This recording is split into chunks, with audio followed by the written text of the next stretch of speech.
sommes aujourd'hui sur le stand de Julien. Donc comment est-ce que vous pourriez caractériser votre art en général? En fait, moi je suis graffiti artiste à la base, je m'essaye sur d'autres supports. Là en ce moment je fais de la céramique, je fais des toiles, des murs, voilà. C'était pour moi un autre support d'expression. Pour vous, vous représentez aujourd'hui, est-ce que ça compte? Non, je représente rien, enfin à part moi-même, j'essaie juste de mettre en avant mes designs. Voilà. Et on voit notamment que vos œuvres sont en vente. Oui. Et comment est-ce qu'on peut mettre un prix sur l'art? Ça c'est difficile. C'est souvent par rapport au temps passé sur chacune des œuvres qu'on essaie d'en donner un prix, mais c'est très difficile à juger ça. Ouais. D'accord. Pour un ordre d'idée sur combien de temps vous passez? Ça dépend, sur des grosses pièces comme ça j'y mets beaucoup de temps, ouais. Parce qu'il y a 32 carreaux de céramique. Je sais pas si vous étiez venu à Mr Freeze, j'avais fait un mur de 7 mètres de haut et j'avais mis 3 semaines pour le faire. Donc c'est un boulot à plein temps? C'est un boulot à plein temps, voilà. Et où est-ce qu'on peut vous retrouver? J'ai un atelier au 55 à côté de l'espace Cobalt à Montaudran. Donc vous venez visiter quand vous voulez.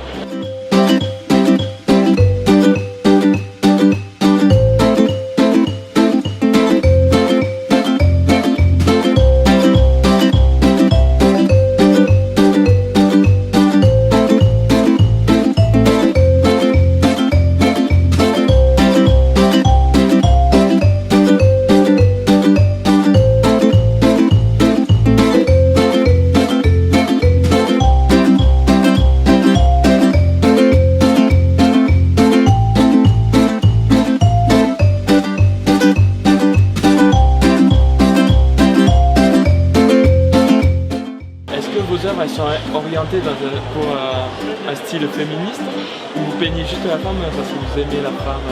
Alors, que représente pour vous la femme dans le... On va dire que moi c'est plus le côté technique qui me plaît, c'est-à-dire travailler le modelé, la lumière, les couleurs. Après effectivement, les gens finalement peuvent interpréter mon travail d'une façon comme complètement à l'inverse. Pour ma part, c'est plus pour moi des visions de la femme que j'aime bien peindre, parce que la femme c'est une image de la féminité, de la séduction, et c'est quand même un petit peu ce qui fait tourner le monde, donc voilà, ça fait partie de notre quotidien aussi. Et en pleine période où on repense les relations hommes-femmes, qu'est-ce que ça montre de montrer ces œuvres à un grand public? Je pense que les gens mélangent tout, puisqu'il y a des personnes qui sont malsaines, ça c'est sûr, mais après le quotidien, la séduction, tout ça c'est important, donc il faut pas l'oublier. Et puis je pense que les gens ils savent quand même faire la distinction. Moi je sais qu'à la fac, quand je croisais certains hommes qui m'insultaient, une insulte c'est pas un compliment, donc on arrive quand même à faire la différence entre les deux. Voilà.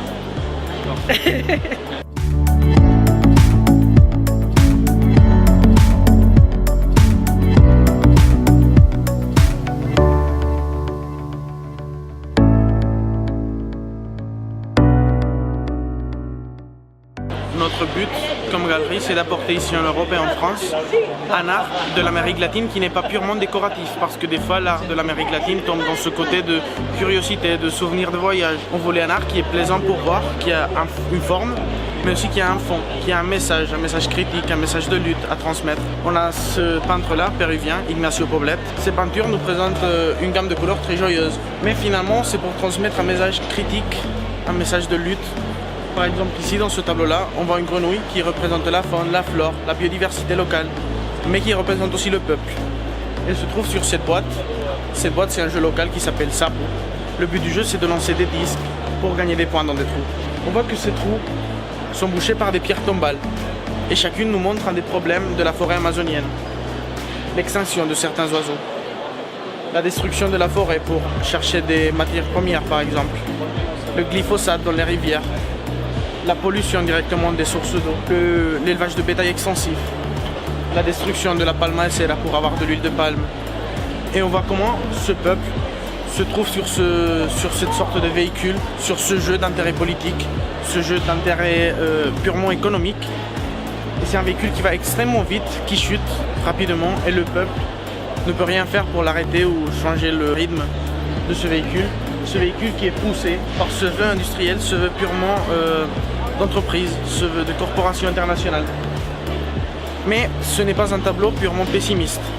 Ce tableau nous présente aussi ce côté de contre quoi il faut lutter et pourquoi il faut lutter. Il faut lutter pour défendre ses couleurs, pour défendre cette vie, cette biodiversité.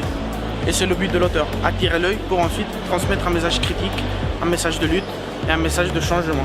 Parce que finalement, on voit que c'est pas tard pour changer. L'extinction des oiseaux sera en 2041. La destruction de l'eau sera en 2036. Donc on a encore le temps si on essaie de changer maintenant.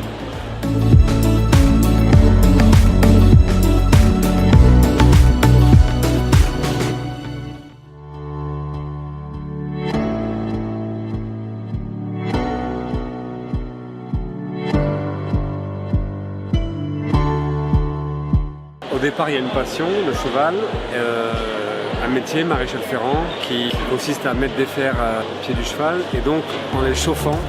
Donc il y a le fer, il y a le feu et il y a le cheval.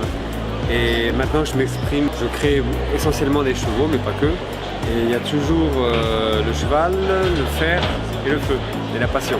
Voilà. Donc vraiment, votre art, c'est la rencontre entre votre métier et votre passion. Et on peut voir d'où vient votre inspiration, du coup, des chevaux. Exactement. De toute façon, pour moi, la vie, c'est un tout. Et par choix, j'ai fait un métier qui me plaisait, donc maréchal ferrant. Et il n'y a jamais eu dans ma vie de métro, boulot, dodo. Il n'y a jamais eu de coupure entre la vie personnelle, privée, le loisir. En fait, ma vie, c'est un tout. J'ai pas d'horaire. Aussi bien, mardi, je vais aller me promener à cheval, s'il fait beau. Et je vais travailler tout le week-end en suivant. Donc c'est un mode de vie, avant tout. On peut dire que je suis un homme heureux qui vit de sa passion. C'est déjà beaucoup.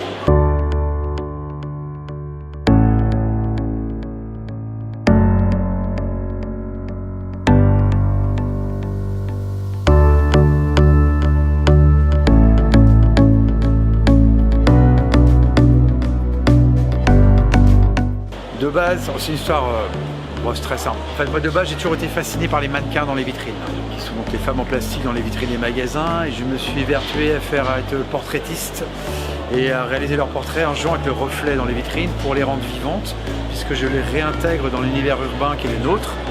Et donc ça génère un trompe-l'œil, ça les rend vivantes. Dans cette optique-là, je me suis ensuite intéressé à des poupées coréennes de collection. C'est comme un mannequin en fait, mais modèle réduit et plutôt côté enfantin. Et donc là, j'ai mis en scène en me disant, je vais les mettre en scène en les rendant les plus vivantes possibles. D'accord. Dans une autre technique, il n'y a pas de reflet, mais je les emmène un peu partout et je les mets en situation dans des décors naturels. C'est ma fille en fait qui m'a intéressé à ces poupées-là. Pendant que ma femme collectionnait ces petits personnages-là qui sont des... Alors les poupées sont des poupées coréennes de collection, les tulipes. Et les anges sont des anges japonais qui s'appellent les Sunny Angels. Et donc j'ai commencé à faire des premières photos avec eux, à les présenter en expo, et là il y a un gros intérêt sur ce type de photos. Donc depuis le temps maintenant, ça fait un peu mode Amélie Poulain, je voyage dans différents endroits. Je les emmène en voyage et je fais des photos un peu partout. C'est là qu'on peut se retrouver avec du New York, avec du Tokyo, avec de la Californie, de la Thaïlande. Et donc maintenant mon principe c'est d'essayer de voyager le plus possible pour ramener des images. Après je sais pas, l'Islande, la muraille de Chine.